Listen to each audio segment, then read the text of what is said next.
Watch this. No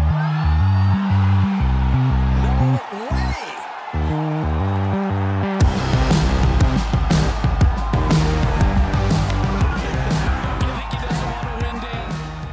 So, I'm just looking at this Course Diaries episodes that we've done, which are really a sneak behind the curtains at a golf club.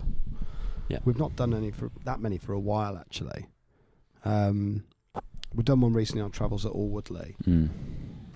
But looking back last year, Les Bordes will soon be in company as a Course Diaries episode alongside the esteemed RNGC, which is a backyard 9-hole short course in Devon, Church Stretton, Ely, Worcester Golf and Country Club, Royal Cinque Ports, Royal County Down.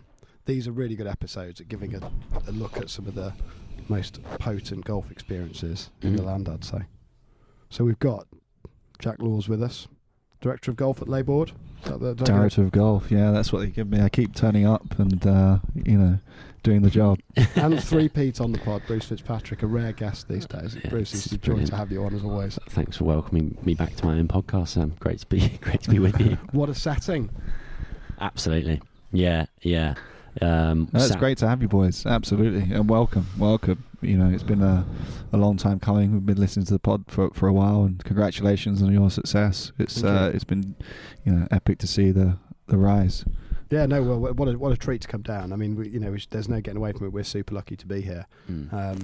Seeing the old, having heard so much about it for so long, and seeing the new, which is so new, and the Wild Piglet. We're obviously going to talk about that a little bit. I guess opening gambit for this is a lot of people have heard about Les Bordes. Most people will have heard that it was something to do with the Bick family, the famous biro magnate, that it's blisteringly difficult, that you got your name on the clubhouse wall if you broke 80. There were 7 members. That was about it. I thought it was 3. 3 members. 7. Never let the truth get in the way of a good story. Can you do some myth busting for us now, Jack? Yeah, of course. So, I guess, Baron Bick, he was the original owner. This was his conception. Originally, he was a hunter back in the day. When he got a little bit older, he played more golf, and he decided to turn Les Bordes estate into a golf estate, effectively. Wealthiest man in France. He's obviously behind the razors and pens, Bick razors and pens. Of course, razors. Oh yeah. Of course. And he had the whole supply chain tied up, and was a captain of industry, that's for sure. He was also a big philanthropist, and the conception for Les Bordes at that point, which just had one golf course, was to build the most challenging golf course in the country, to elevate the quality of golf for kind of the young amateur golfers around France. Unlimited budget, unlimited timescale to build it. It took 4 years, and they built something which was kind of very out there in terms of design, very contemporary. Kind of Von Hagge. This is Von Hagge, yeah. And Von Hagge, the story. His resume isn't a list of courses that you will necessarily be familiar with. Yeah, I mean, he's a Texan. He built a lot around France. I think Signosi, I think he built La Nationale, I believe he built as well. And yeah, like I say, had an unlimited budget and managed to go over that budget here. And but he had the finances to do it and so on. And he built 18 kind of feature holes, long golf course from the back tees, particularly at the time. It's about 7,100 yards. And Baron Bick was here, and for the 10 years that he brought the family down and used the estate for golf. He would hang out kind of Friday through Sundays, bring the kids down. He had a large family, he had 10 children. Wow. And this was kind of their getaway from Paris, as it were. And it grew very quickly in terms of the mystique around the country, and it was #1 in Europe for a very, very long time, the old course, as it were. Baron Bick sadly passed away kind of late 90s, and then the course kind of changed hands a couple of times, or the estate changed hands a couple of times from there. None of the kids were golfers really, so it got left kind of to his business partner for a while and closed down for a period. Yeah. So this terrace that we're sat on now, the main clubhouse just behind us, and we've got the first tee of the Von Hagge, the old course, just out there beyond the putting green. So this was all here. Was it back in the 80s and 90s when the course opened for play? This is sort of the original original site, the original Yeah, clubhouse. yeah, exactly. This was kind of the hunting clubhouse, effectively. So I'm sure they changed it a little bit in the interior to kind of golf it out a little bit more. And the same with the lodges. So you boys are staying in our lodges, which are very local to the clubhouse here. And they were built in a similar sort of time, kind of 40, 50 years ago. The interiors have been kind of redone. And we brought them into 21st century, and it's kind of a bit more of a 5-star look and feel inside. Bruce said there's a bit of a Soho House vibe to the whole thing. Yeah. And Yeah, you were so like, I mean- well, Bruce, you've got a good eye for he's actually got a better eye for internal architecture than not he that has, I- of course, architecture, I will add. Not that I frequent Soho House all that much, but it turns out it wasn't You that bloody that lounge wide of the lizard. mark, was it? Yeah, I mean, it's a very, very acute eye, because the guys that done Soho House were Michaelis Boyd that kind of looked after us with a redevelopment here, and that was kind of like 2019. So you spot on, yeah. So as a result, we've got that kind of nice, kind of relaxed country vibe in the clubhouse and in the rooms as well, and we kind of demasculated things a little bit because it was very, very traditionally French, kind of big round tables, a lot of dark woods, a lot of cigar burns around, so we just softened things up. We softened things up so families are comfortable here now as well.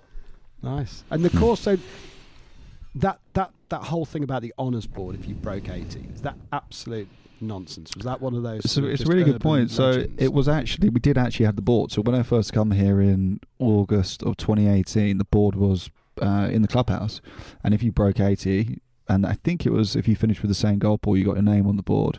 Which by at that Have you point, still got that? yeah, it's somewhere, it's tucked away in the loft or something. You should see the names. I mean, you have like Darren Clark's on there. You have a bunch of tour players that are on there that have come through back in the day, and the scores aren't posted, but it's like I say, it's if you break 80. That being said, the golf course at the time was tremendously difficult. It was very, very soft and green, so the ball only went as far as you hit it through the air. The rough was much, much narrower to the middle of the fairway, and a lot deeper and rougher and thicker rather, and then obviously you have all the trees and all the water that's out there anyway, and the elevation and so on. So it was a very tremendously tough golf course. And back then, we're talking 5 years ago, or maybe a little bit more, 6 years ago, the course record was 71. Van der Velde shot 1 under par back in the day, and that was the course record. Subsequently, we've made some small changes, not architecturally, but just kind of general changes where we've opened things up a little bit. A little firmer, perhaps. Little firmer, so the members get some bounce on the fairways, absolutely. Greens are still in great shape, and open up the fairways in certain areas, remove some of the rough. And so 66 is a course record now. Soren Hansen shot that a couple of seasons back. So Van der Velde's golf stacks up around really difficult golf courses. Just an observation. Carnoustie and Les Bordes. Yeah, he's right there. When it gets unplayably difficult, Van der Velde steps into his own. Actually, and you make a good point, because this place has always been deemed to be like the toughest test of golf on the planet, right? And I'm sure 20 years ago it probably was. The course rating was incredibly high. I think it was like 167 slope or something. I mean, it's off the charts, right? Subsequently, now we've made the changes. It's much more playable, and for the members that we see, daily, and then kind of the guys that come in and out, international guys, it's not as much as a bloodbath out there as it was. Yeah, still tough. Still tough. A good test. Still but doesn't accept big misses, does it? But I think what's great is that I guess we're going to come on and talk about the new course in a little bit, which opened for play last year, 2022. Yeah. 2022. It's gone so quick. And just to see the difference in character of the two courses, in that the old is perhaps from that penal school of course architecture. I read one sort of description of von Hagge's work is that he built courses to defend par, which that was the opening gambit on one of them. Somewhere in Florida. Down. He built this course to defend par, as if there'd been an assault on par's honour over recent years. And I guess you could see that elements of that in the old, but also just the nature of the land is quite different to the new, in that the old is almost like old kind of marshy swampland, and the greens are built up. We're not doing a great job of selling the old. I've just got to be like, I've played several penal difficult sort of late 20th century golf courses, and that's really, really bloody good and really fun. Yeah, it's just hyper difficult. Like it's but still, it's my easier than it favourite was, the style of that design for sure. Yeah. You know, globally, it's gold standard of that period. It really is. It really is. And you know, in terms of how everyone enjoys that golf course, you'll never have someone walking off 18 kind of, you know, not happy with their experience out there. It's punishing, but it's fair. You know, we've got some new tees out there which kind of open things up for the membership, but it's a very, very good golf course. Yeah. And quite right, it was number one in Europe for a huge amount of time. You know, the new has got a lot of attention over the last couple of years because it's a, you know, landmark golf course built by, you know, a great architect. But I think the old does sometimes get overlooked, and in my opinion, it's kind of the best of that style for sure. I suppose it's a pretty good segue into 36-hole developments because you spent the sort of first part of your career at Sunningdale, I believe, didn't you, Jack? Yeah, I was fortunate enough to get pretty good old and new golf courses.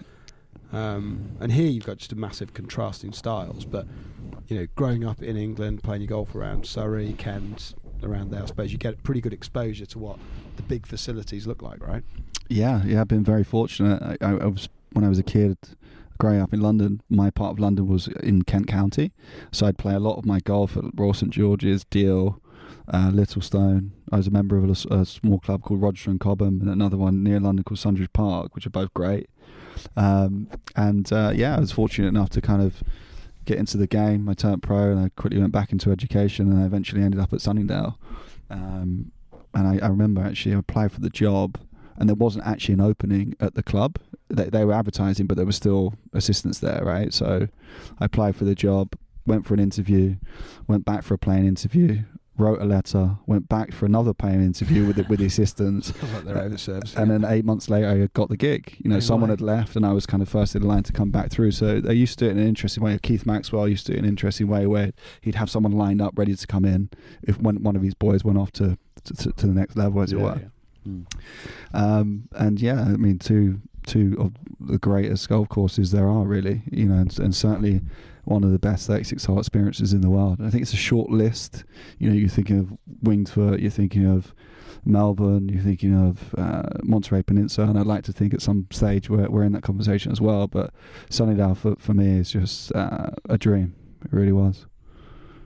I suppose this is slightly different in so much as you've got two very different looks, haven't you? Because of the way it's kind of the evolution of the site, you know. And I'm sure there was 20, 30 years between the two courses at Sunningdale, wasn't there, really? But you've got in there perhaps, you know, modifications through Colt's work and stuff, and they feel stylistically similar, whereas these feel, you know, almost very, very different. You know, one's a highly strategic test of, you know, width, angles, funky green sites, you know, kind of the vanguard of 21st century design. And you've got this, which is like a sort of more of the sort of the old school penal design of the sort of the late 20th century. It's quite interesting, I suppose. Yeah, it's a good point. You know, Bruce alluded to it earlier. That golf course, the old, was built on swampland effectively, so everything was built up. And you know, they had to cap everything, and it's all been raised out of the swamp effectively. And then back in 2018, you know, the owner here kind of found the piece of land where the new course is built now, and it's very sandy, had very interesting vegetation, a lot of pine trees, very dry, and it made sense to build something which was, you know, an interesting kind of heathland style golf course. And what a contrast, right? You have this one down here, which is that kind of late 80s contemporary design, bomb it through the air style, comparative to the inland links that we have on the new, which Gil built. And it's a very traditional design, very very playable from the tee. Everything revs up, kind of second shot in, and you can really use the contours and golf your ball, as opposed to kind of the old course is probably a bit more through the air and try and hit everything pin high. Yeah, talk us through that story there, Jack, like getting Gil involved and what that process was like when, I'm thinking the new owners took over Les Bordes in 2018. I guess finding the land in and of itself, it's such a vast estate. I mean, what's the size of the total the Bordes estate here? The estate itself is 1,400 acres. Wow. So it's a huge kind of piece of land. And for Europe, it's like a big privately owned estate. In America, you have these places which are like ranches, 7,000 or whatever, but it's very peculiar for Europe. And the biggest privately owned estate in France is is Disneyland Paris, and we're number 2 behind that. So it's a big old piece of good land, company, right? yeah. Still think a theme park here. I wouldn't rule it out No, at this stage. exactly. Like, I know it'd be a departure. We've had casinos, you have all sorts of airstrip, we'll see. There's a helipad off to the left. I got the drone out this morning.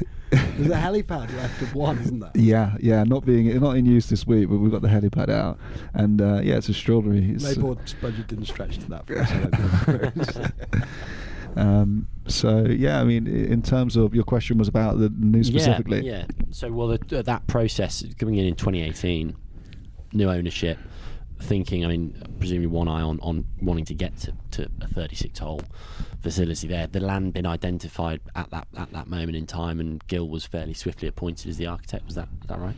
Yeah. So Gil kind of, once he saw the piece of land that we had, he certainly fell in love with it. It was fortunate because our owner was a Yale grad, and one of his very close buddies kind of introduced Gil to Driss, our owner, and they caught up. And once he was out here and he'd see the piece of land that we had, it was really obvious for him.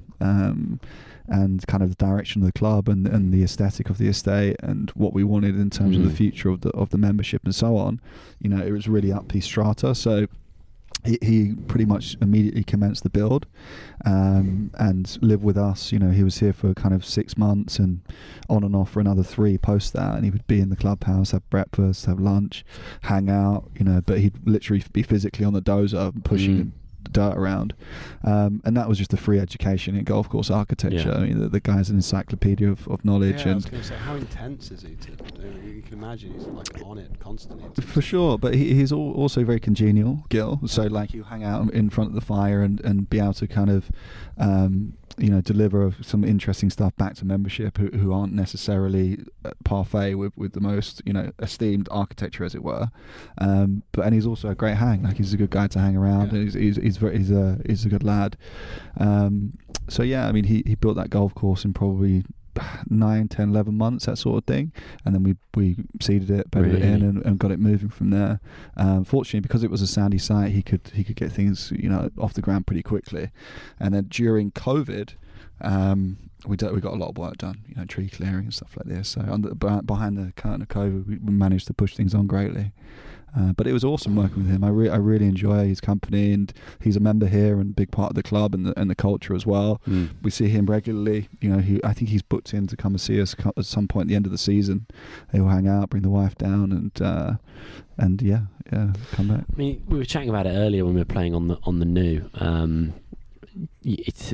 I guess that a lot of the estate is very sort of dense forest, and there's a huge number of trees, and to imagine Gil kind of walking through fairly dense woodland and being able to identify the routing that we have today, it's just pretty remarkable to think that you can have that vision. Well, it's quiet, that right? sort of weird. It's kind of a strange layout, isn't it? Really, because maybe it's only a strange layout because the tablecloths that go down at the moment are that lovely kind of old school artist impression map of the course. Okay, but yeah. you play 1, 2, 3, 4. Well, 1, 2, 3, and then you sort of switch over a little bit and you go into a slightly different part up till 9. But then when you cross over past the old farmhouse, is it the farmhouse? Or The Priory building, yeah, the Priory building, where you've got this brilliant halfway house. That other section is just like dense forest where it's been just cleared. And you said he was literally walking in, full protective suit through God knows how many insects and snakes and stuff. It's extraordinary to see. I mean, he managed to figure all that stuff out in the dirt. It wasn't all LiDAR. It wasn't just sort of topographical yeah, maps. yeah. I mean, he's out there feeling the site and checking out things and wandering around in his own time, kind of waist deep in brush, really. And he would do that regularly prior to the construction of the build. I remember he had a huge number of routings. You'd walk out into the middle of the forest with him and he'd say, look guys, this is the landing area for the par 5 13th, right? And you'd literally just be looking into a dense thick rainforest of jungle. Okay. Yeah. And then you'd do another 200 yards. He'd say, this is the front edge of the green and this is where the flag's going to be, and so on. So he's feeling the land under his feet, and he's seeing kind of the rise and fall of things. One of the things about the new course is there isn't a huge kind of undulation to the land. So he was trying to maximise what we had in terms of the roll and bowl to things. But yeah, that side of things, that is something that would only come with 40 years experience and having the touch and feel to and the confidence to get that done, right? And the nice thing is, when he was going through the motions, all of that stuff, we were very much hands off, right? So he'd go out and do his own thing, and in terms of giving him direction of the routing or the course layout and stuff like that, he's the expert, right? So we just kind of followed his lead and basically gave him a broad brief to say, look, Heathland style, we'll make it an easy walk, tees next to greens, but away from that, please, go and do what you do. He's the best in the world at it today, and he graced us with a very, very special golf course. It's a rare thing, I guess, in many ways, to hear of an architect like that who's just given free rein, as you saying earlier, just literally said, I don't have any preconceptions about I want to finish with a par 3 or I want to have a really a long par 4 finisher or something. It's just like, go and build the best golf course and the best routing possible. Sure. And then the result is what we enjoy today, which is a fantastic test, but it's enjoyable to play. Great variety. Isn't it? Like one of the things we got, because we played today, you obviously mentioned the time at Singdale, being a professional golfer. Dawned on me on the 6th hole, I think, where you hit a quite nice drive, and I said, sure you're off 6, Jack? Like, you must have been lower at that at some point. He's like, no, it was a joke. I was like, oh, right. Yeah. And then Jack very quickly turned around to me and said, I assumed you were joking because you said you were off 3. By then I thought he'd already racked up 60 shots. Can't remember where I was going with this. But it's a great match play golf course, that golf course. We kind of nodled it round today, and it was good to have a good look at the course. But you guys racked up a fair few birdies. Do you know what I mean? And there was also moments where you can lose your ball if you hit a terrible shot. Yes, you can. Yes. But that being said, like, it's playable out there, guys. Do you know what I mean? Yeah. The greens are tons of fun. Like you were just away from the table. I was chatting before we came on air. I feel like the old, you've got to hit it to a certain spot, and then we're going to probably go out and play the old this afternoon, and I feel like I now know I can't hit it there, and I know I have to hit it there instead. Whereas going out and playing the new again, I'd feel like I actually want to try that differently. Whether that results in a better outcome is open to another number of other factors, but you can try and play all sorts of stuff. You look at holes like 11, holes like 9 as a short par 4. It's just absolutely out of this world. I mean, you could literally start the hole with a putter. I mean, it wouldn't be the best start, but you can hit anything off the bag off that. 11 is the same. 15 again. I mean, there's a great mixture of to use the expression that you were using far too much at one point in this podcast, Sam. But half par holes, the short 4 in particular, where you have a chance to be a hero and knock it on the green, or you can fail miserably if you and the par 5s are really good. It's quite. I think a lot of the time, you can find par 5s a little bit sort of just gone sort of one direction. Maybe with certain courses, they've just become overly long. They've tried to reduce them to sort of 3-shot golf holes, and they all feel kind of reachable. But they will also take your knees off if you don't get it quite right, but not to a watery grave. I mean, you look at holes like 2 as a par 5. And you look at it and go, like, it's quite long, but I hit quite a good drive, and I was sort of in shape, and I sort of had a dig at it. You got down, and when you looked back up the fairway from the green, you were like, yeah, wow, that's mental. Like, actually, you really want to be coming in from 110. The worst thing you could do is miss this thing 30 or 40 yards short. Like, a great chip where you were, but there's no future it's a really nice, like, small green for a par 5 that isn't hugely long. Just infinitely enjoyable.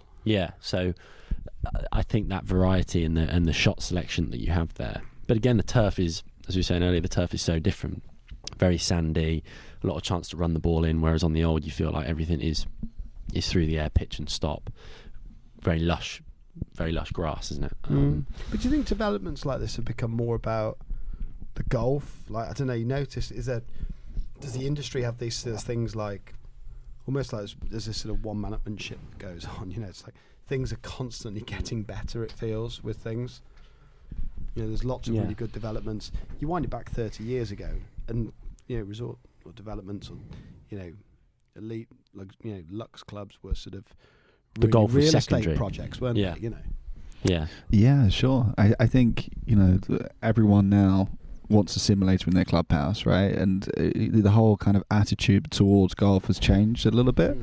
Where, you know, back in the day, hitting balls on the driving range, you looked at it as though you're like cheating. Do you know what I mean? You know, warm me up was like, what are you doing? Get out on the tee, get out on the golf course. So all these other little amenities that kind of satellite around the golf is really important. You know, for us, okay, we have exceptional golf and we have 36 holes of it. That's awesome. But we also have the Wild Piglet, right, which is the little 10-hole par 3 golf course, which is accessible for anyone.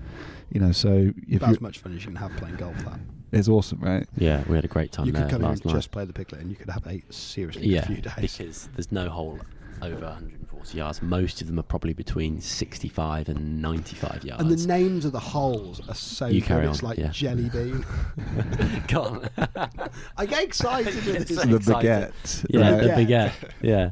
Crazy But bear. there's actually some pretty tricky pars to be made out Yeah. there, because where the pins cut, they're on nice little slopes.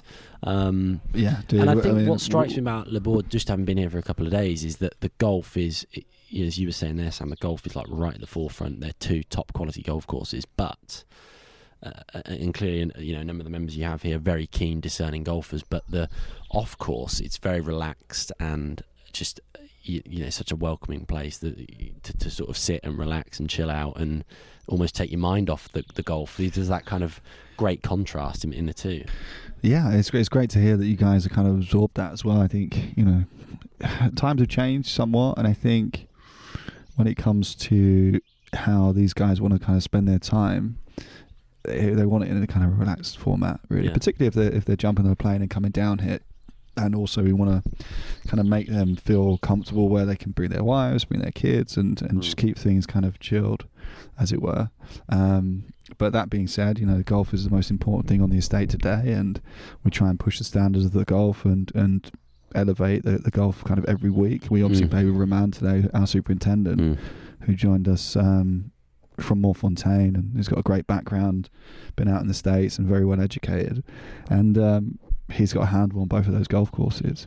But yeah, I think just typically, you know, we look at clubs like Beaverbrook, right, in London, where they're paying, you know, a lot of money to be members there, debenture and annual dues, and you know, it's done really well, and they have a lot of members, right, because they're so relaxed. 400,000 joining, isn't it? Right, you know, so you can't lose that down the back of the sofa, right? So I've googled how much my kidney's worth. I don't think it's enough for any of these places.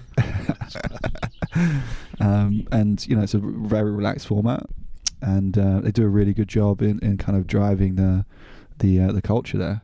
I played there probably 6 months ago, probably back end of maybe 9 months ago now, and I see like prams, like women pushing prams around, and the shoulders are dropped. It's all very relaxed and so on. You know, not that we're at Beaverbrook, but kind of we love the idea of people coming onto the estate, feeling super relaxed. We call them kind of pretty much first name with everyone. Hang out, grab some lunch with them, go and play 9 holes. The wife's at the equestrian centre, the kids are on the beach, and everything's just pretty low resistance. And you know, they're just here to decompress. Can we just add that the beach is it's part of that lake development where you've got a lake swimming pool, And then a 500-year-old building is not on the coast. in the background. It's not on the coast, just for clarity. Yeah, so I mean, the beach is a funny one, because back in the day when we first got off the ground, I guess in 2019 when we launched the membership, a lot of people were discussing having a swimming pool in the estate, which is a cool idea, but objectively speaking, building a swimming pool in France is always a bit tricky, just with, you know, environmental issues and so on. So we built a natural lake which has the sand and the beach. So it's a complete beach, and it can hold like, you know, 25-30 people, which is ample for a couple of families that are up there in the summer. And it's been really, really popular. So it's 50 yards long by 150 yards. So it's a fair size. Yeah, nice. And all these different developments, like, I mean, you know, just call a spade a spade. They're bound by people that have significant means to be able to become a member, but through the gates, I get the sense they're all really different. I've not played all of them. You've worked in and around the industry for a long time. You've probably got a lot more exposure to this than I have, but is that a fair take? I don't know. Like, they all seem to be very different, trying to curate a different experience, or cater to a different clientele? Like, I don't know how. I think you're right. How do you see it? I think you're right. They've certainly all got their own stamp. Some of these places are driven by committees, members owned. Some are driven by a bunch of members, which are early investors, and some might be kind of a single guy that makes the yes or no. I think functionally you'll see that the best clubs in the world really are kind of dictated effectively by one guy, and it's the easiest way to get to where you want to be in terms of a club. Bureaucracy in a club can be just a slow burn to the bottom, right? But yeah, they all have their own culture and stuff. Like I say, I worked in London at a couple of different places. I had 5 years at Sunningdale, which was extraordinary. It was an amazing experience, and I thank Keith Maxwell, the head professional there, for bringing me in, and all the members that looked after me at the time. And then went on to, actually during that period, I went to Texas for a while. I worked in Florida.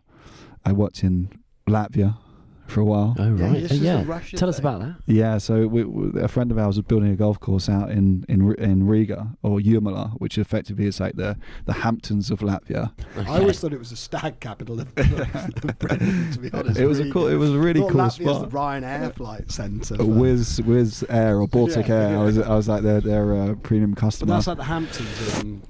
It was a gorgeous spot. It was on the beach. Jack Nicklaus signature design golf course. It had a hotel, had a pro shop, and when I got there, it was kind of just dirt, basically, building everything out. So we spent 3 months there, getting it off the ground, and it was an excellent experience. I learned a huge amount in that 3 months, which kind of sharpened my spear to go on to come to Les Bordes effectively, and I'm very grateful to that experience. But yeah, I mean, it was awesome living there. Living in Riga was really fun. I suppose it's a different golfing culture as well, isn't it? So yeah, it was more about weekends, come down, have some lunch on the terrace, go and have 18 holes, play for 6 hours. There isn't much this kind of run around and get back to the office stuff there. So it was like the Kazakhstan and the wealthy guys come in from Moscow every weekend, and it was great. It was a lot of fun. The American experience out in America, I guess that has perhaps informed a lot of the recent clubs such as the Queenwood, Beaverbrook mould in and around Britain. I guess now in Europe as well, we're seeing more of. I mean, I guess there's just in America everything seems to be on a bigger scale. And actually, chatting to Roman earlier on the way round the new, just talking about what he learned from a greenkeeping standpoint. Like there is just a huge scale to everything that they do in America. Is just bigger, and I guess.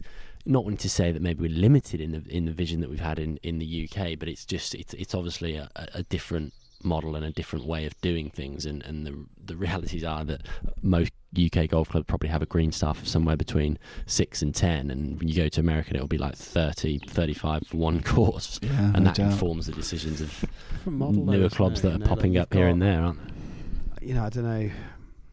I think that just the model of British golf is so different because it's so democratic and it's so member run.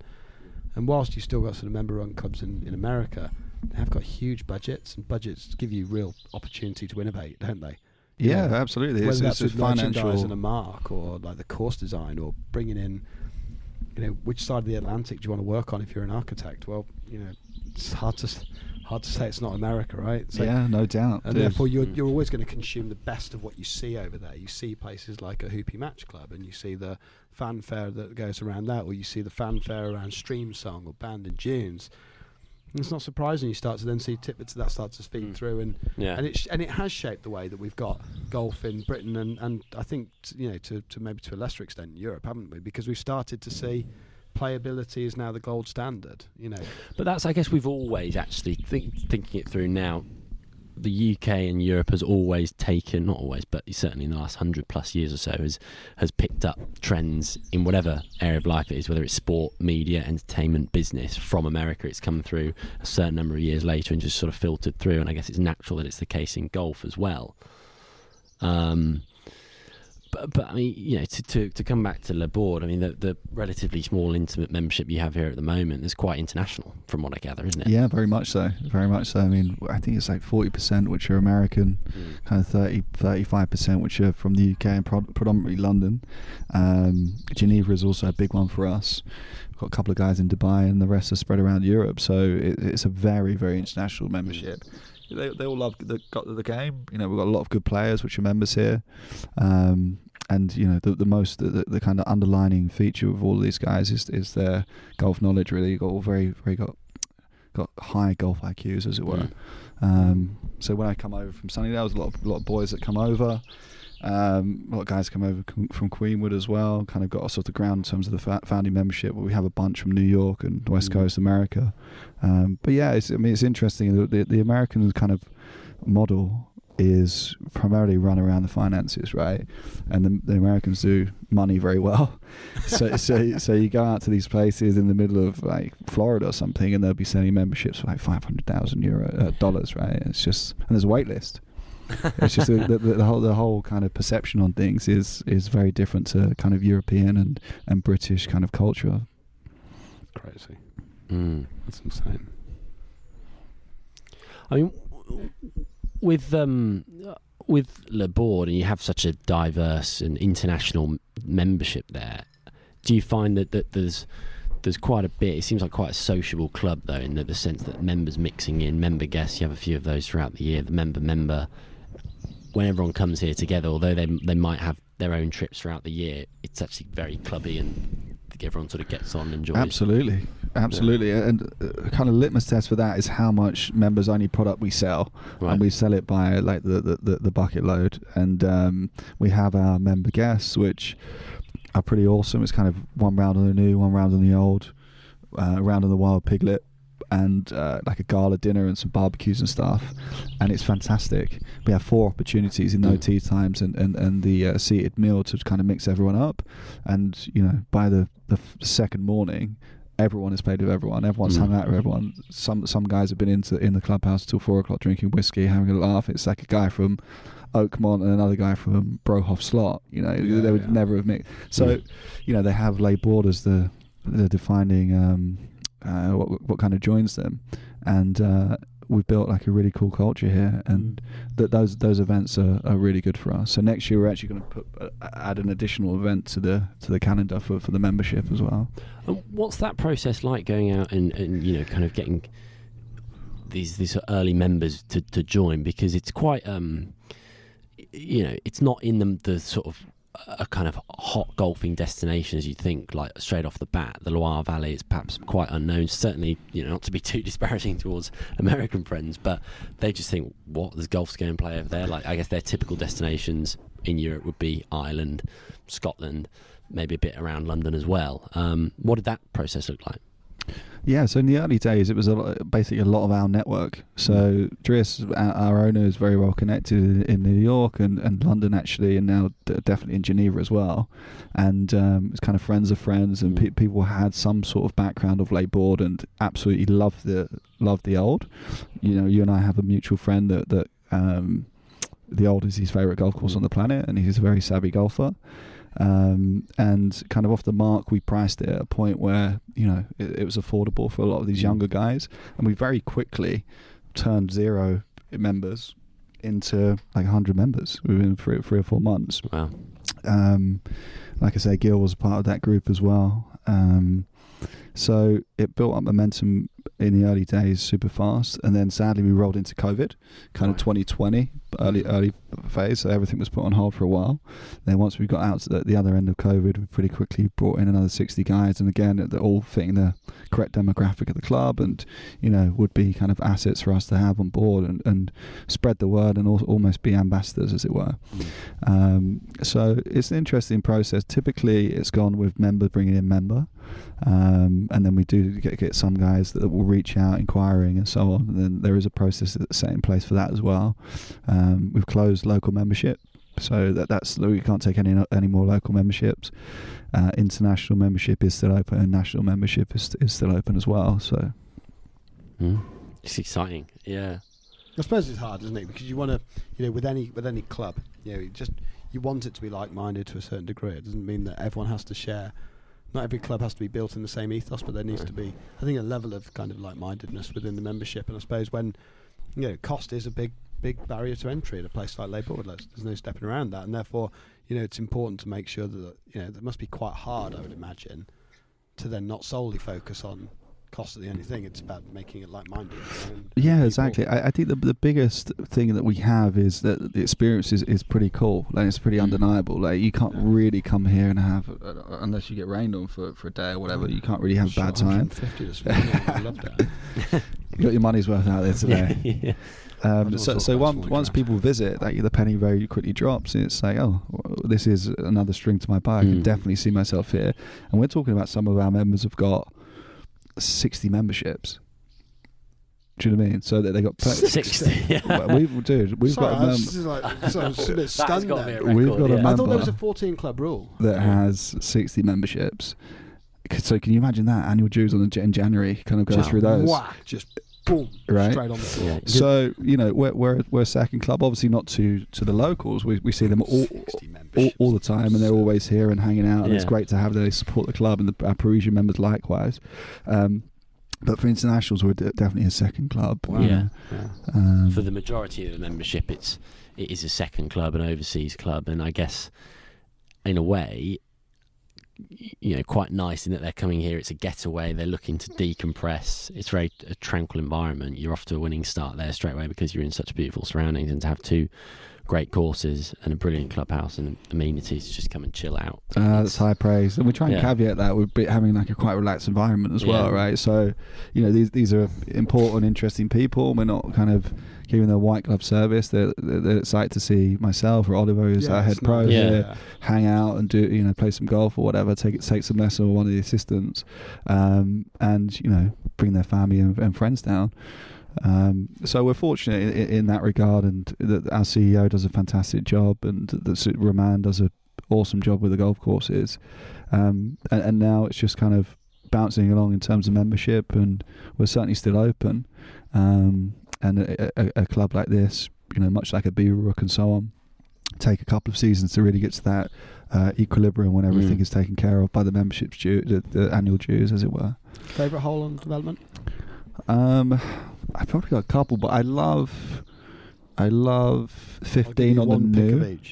So 15 on the new is like a short par 4, which has got a ton of ways to play it. So it's like we played it 285 today, and we were hitting little cutty drivers into that green. Bin drive left, then knifed wedge through the back. That doesn't sound like me. Chopped out of the bunker. Well, Sam actually just walked that hole like 14 of the others. So it's funny for him to be taking aim there. But Sam was in his pocket.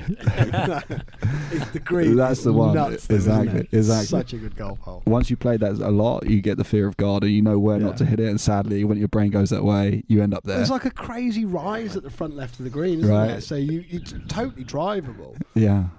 But you get out of shape, you're just dead. And like the green goes so severely front left to back right. Exactly, and it's a very skinny green as well. So it's quite difficult to kind of, if you're pitching into that green, hold it. Yeah.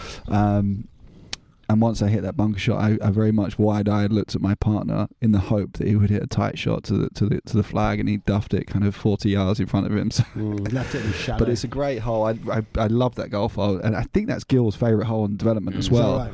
And yeah, I think so. It was one of the ones that he took a lot of pride in, because you can bat a driver up the left and almost go past the flag, past the green, and kind of putt down back, or you can lay back, hit 5-iron or hybrid, and hit a pitch into the green. So there's plenty of ways to play it. But that's a great golf hole, and late in the round like that as well, it makes for a really cool kind of finish. Do you know what I mean? The finish is obviously pretty nailed, isn't it? Then, so it's like all bets are off really from sort of 14 onwards. Really, it's when you think 13 with that beautiful long par 5, you've got to really narrow your drive and to get on into with that elevated green. If you lay up poorly, you're on the downslope. It's very difficult to stop it on that green. Then 14, to your point, is a 3.5. It's a lot. We played it at 218 today, and that's not even the back tee. The back tee is at 245. Beautiful green complex, and that hole is one of the great par 3s on the estate. And then you got 15, which is a short par 4, 16, which is a beast of a par 4. another 4.5. Yeah, and you're hitting driver long iron into that green, and you can run the ball in, but nevertheless, it's a tough finish. And 17 is what is one of for you, that one. One of the only. I made 2 there. One of the only raised greens on the golf course, 17. So you're hitting like a mid iron into that flag, and you miss it, you're toast, aren't you? Probably not gonna it's surrounded by bunkers. It's more than surrounded by bunkers. And then the nice thing is, it finishes off with the par 5 at the end, and it keeps everyone in the game. You got a chance. Exactly, and that golf course kind of builds so nicely because we teed off, and it kind of gently led you through 1, 2 is an opportunity for birdie, 3 is a great hole. You can let the shoulders go. 4's a great par 3, but then by the time you get around to 9, you get this string of excellent par 4s, 9, 10, 11. Good courses build, don't they? The great courses build in momentum, and then there's variety. Yeah, like I always think, like New Zealand is a course that just consistently builds, just in very, very small increments without noticing, to the point where you're getting to 17, you're like, oh my god, this is just unbelievable. Yeah. And what about in the old? Favourite hole there? Probably 8. 8 is a par 3, kind of relatively short. It probably plays 145 on 50 max, and just a very beautiful, picturesque hole. It's a lovely piece on the sort of property, isn't it, as well? Because you've got the 7th, which is the par 5. Yeah, like a sort of 110-yard dogleg par 5. Almost. Sure. It's like a full boomerang around the side. And that's like the feature hole, to be honest. That's like the feature hole, really. Yeah, that's the one everyone's like, wow. And I was that so green, close to being in play off the tee on 7. Yeah. And then we got down there, and you made a fair observation. It's a par 5 that's long. And you were like, actually, to be fair, the play is 7 iron, 8 iron, 8 iron. They just keep going across the water, right? Because I hit like a forward swing. It was a hair left, wasn't it? Yeah. Dead. Then took relief, and I was like, oh, actually, I'm only 210 yards from the green. I'm just going to hit my 2 iron at this. It's just across, just mortal death. Yeah. And I've got a 2 iron of a downhill line. I had to have a go with it, in fairness. But no, 8, it's par 3, beautiful. It was just a lovely little corner. But that's the thing, it's like that, you would refer to it, or you referred to it earlier, as like a penal design, but it's also in many senses a heroic design. It's definitely not penal. You've got a shot there where you just say, I can be an absolute hero. You can take a safe play, or you've got an A and B, haven't you? Yeah, you can go A, or you can go B, and you're risking everything. And when you're 1 down in the match, and you thought, I'm just going to try and hoist the 2 iron up here. I was actually in that match, to be fair, and then it just got away from me. Did you guys play black tees, or? Yeah, we played black tees. It's quite interesting. I can imagine playing off the front boxes is almost a little bit more unnerving because you start running out of room. Yeah, and you're really getting a bit sort of fiddlesticks with the irons off the tee. And, if the socket looks as big as it did this morning, you're really up against it. Favourite par 3 hole on the short course? I love 9, which is about 55 yards. And it's a stunner, it's kind of up and back. I played that with putter yesterday. Yeah, fair play. I think that's the move, actually, because I've seen everyone try and lob it up with maximum spin and try and hold it on the green, and it's so difficult, but it's a super fun hole. And the nice thing about that hole and the course at large up there is that anyone can play it. So my wife would go up there, who's never played golf in her life, and nobble it on the ground and get close to a flag, right? So it's very available to people. But that being said, to make 2 there is just disaster zone. I mean, it's so difficult. You you're more likely to see 1s in there, for sure, than see 2s. I totally. Well, there were 2 minor gripes on our visit with Les Bordes. One of them was the headroom clearance at the halfway house on the new. I've managed to scratch my head twice on coming out of the halfway house. And you're so eager to get in there for your sandwich. I think it's more an indication of my own dyspraxia and the for a Heineken. The thing is, your head was in your hands anyway because the state of your golf, and you still hit it. So. Well. The second one was the path, the third hole on the short course, the Biarritz. And we went back, and you were like, "What's going on here? Like, there's just vegetation all the way in front. I can't see the flag. It's a 148-yard par 3." Yeah. So I was like, "Right, we'll take Jack to task on this the next morning. I'll have a chat with him. He's probably got no idea, and he'll probably apologise, and he'll be sorted for this evening." What did you say? Well, it kind of gives a nod back to the old par 3s, like at Prestwick and stuff, which are blind holes, right? Blind shots. So I know they built one at Fry's Head, and so Gil was very excited about that hole. So I'll share your feedback with him.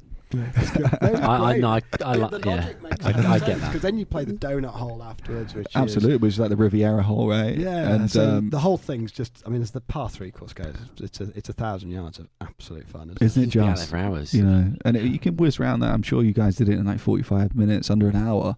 And in Ambergast, we have a Greensims event up there, and we get the DJ going, we get the bar and stuff. It's quite late in the afternoon, so everyone's already, very much on the way. And we have nearest the pins, and it's awesome. It's like the funnest part of the event, to be honest with you, and it's an hour to get round. But yeah, you could spend all afternoon on it. And if you're a member here and you want to go and improve your short game, take a bucket of balls up there and just hit pitches all afternoon. You could do that for sure. Well, with that in mind, it's 5:20, and you've just given me a sort of a slight hankering for some more golf. You want to go? Yeah. Well, you need more golf balls before we head back out there. You need to go and pick up a good dozen balls in the shop, don't you? Really, just to reload. But no, it's been great coming out. It's a seller's market here, golf balls. Yeah. It has been fantastic coming out, Jack. Thank you so much for having us. I mean, I think our wheelhouse has always been more in the kind of traditional old school clubs of the UK and Ireland, and so to come out here and see how much fun we could have out here, it's just been brilliant. And I think mention for the top that we brought along. You like the top, didn't you? Beautiful. Yeah, the cookie jar, tone on tone. The Excursionist by Peter Millar. Is it a little bit cotton in there? A little bit cotton, a little bit stretch. Really good fabric, isn't it? Yeah, it's and the relaxed hem. We did those at the meeting. We're not doing it in the shop at the moment, but after wearing it this morning, I think we're going to definitely have a chat with Ollie and say, look, we've got to get this in there. Get Absolutely. them for the autumnal season. Such good fabric, honestly. Look great. Anyway, without further ado, Jack Dawes. That's very kind. Great to have you, boys. Thank you. Watch this.